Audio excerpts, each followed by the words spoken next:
And I said, what return do you tell them you're aiming for? And he said, 20%. And he said, how did you pick that number? He said, if I chose any lower number, they wouldn't give me the money. And there's no one in the world we think can earn 20% with big money. I mean, so anybody making a promise like that, basically, we're going to write off immediately. It's amazing to me what, in a sense, how gullible big investors are, pension funds and so on, and that they have people come around and promise them the Holy Grail, and they want it so badly, that they're willing to believe things that just have to be nonsense. We don't formally have discount rates. I mean, every time I start talking about all this stuff, Charlie reminds me that I've never prepared a spreadsheet. But I do, in effect, in my mind, I do. But we are going to want to get a significantly higher return, obviously, in terms of cash produced relative to the amount we're outlaying now for a business than we are from a government bond. I mean, we're going to, that has to be the yardstick at a base. Then how much more do we want? Well, if government bond rates were 2%, we're not going to buy a business to earn 3 or 3.5% expectancy over the years. We just don't want to commit our money that way. We'd rather sit around and wait a little while. If they're 4.75%, what do we hope to get over time? Well, we want to get a fair amount more than that. But I can't tell you that we sit down every morning and I call Charlie in Los Angeles and say, what's our hurdle rate today? I mean, we have never used the term. It's a little bit of we want enough so that we feel very comfortable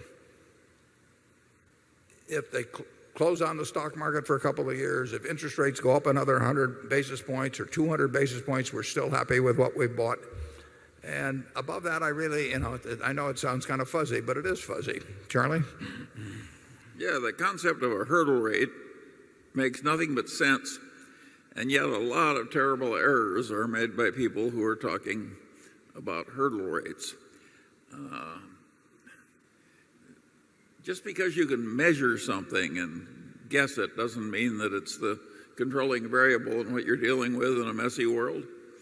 And I don't think there's any substitute for thinking about a whole lot of investment options and thinking about why one is better than another and what the likely returns are from each, et cetera, et cetera. And the trouble with the hurdle rate concept, not that we don't have one in a sense, is that it doesn't work as well as a system of comparing things. In other words, if I have something available that I think will give me 8% for sure, and I can buy all I want of it, and you've got a perfectly good investment that I think will earn 7, I don't have to waste 5 minutes with you. You're like the mail order service offering the bride through the mail and she's got AIDS. I can go on to some different subject. And so the concept of opportunity cost it's so little taught in investment. They teach it in the freshman course in economics in all the major universities, but when you get to the corporate finance departments and so forth, it doesn't lend itself to the kind of mathematics they want to use, so they ignore it. But in the real world, your opportunity costs are what you want to make your decisions based on. Yeah, and even if you had something you were really familiar with and were very sure on the 8%, 8.5 wouldn't tempt you if somebody came along. That's a practical matter. Sure. I've been on, as I mentioned, I've been on 19 corporate boards. I would say that of the presentations I've seen, and I've seen a lot of them, and every one of them had a calculation of internal rate of return. If they'd burned them all, the boards would have been better off. I mean, there is so much nonsense presented because the presenters essentially know what the listeners are desirous of hearing and what is needed in order to get through something that the CEO wants to do anyway. That you just get nonsense figures, and we may get nonsense figures too, but they're ours. Warren, I brought my 10-year-old daughter, Gina, with me. She asked me last summer, how do I get rich? So I gave her your letters, writings, even gave her Charlie's Almanac. So she's been reading ever since, asking me a lot of questions. So I said, maybe we'll go to our first meeting together. Is she married? I mean, she's the kind of girl that I want my granddaughter or grandson to meet. So we're learning together. Warren, my question for you is in regards to your recent charitable gifts. And if I could start by saying that I mean no disrespect, you're my hero, nor is it political. You're doing fine so far. Okay. I am, as a father of 5 daughters, perplexed and upset that one, or I've read that one or more of these foundations is a big supporter of Planned Parenthood and abortion rights.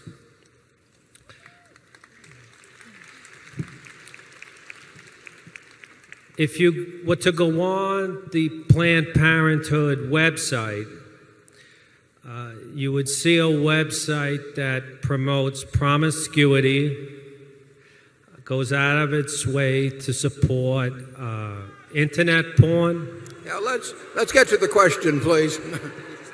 Yeah.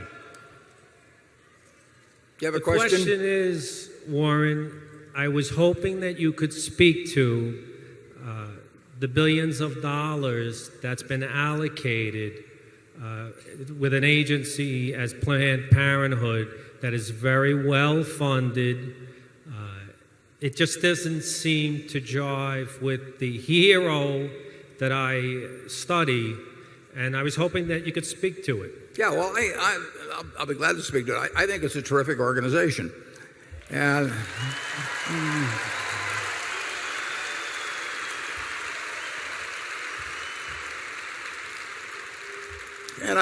I really think it's too bad that for millennia, women, not only in the United States, but all over the world, have had involuntary bearing of babies forced upon them, and usually by a government run by men. So I don't think we want to get into a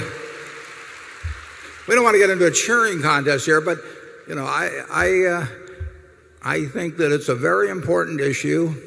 I think it tends to have a small natural funding constituency because it isn't a popular type thing where it's like sticking your name on a hospital or something like that.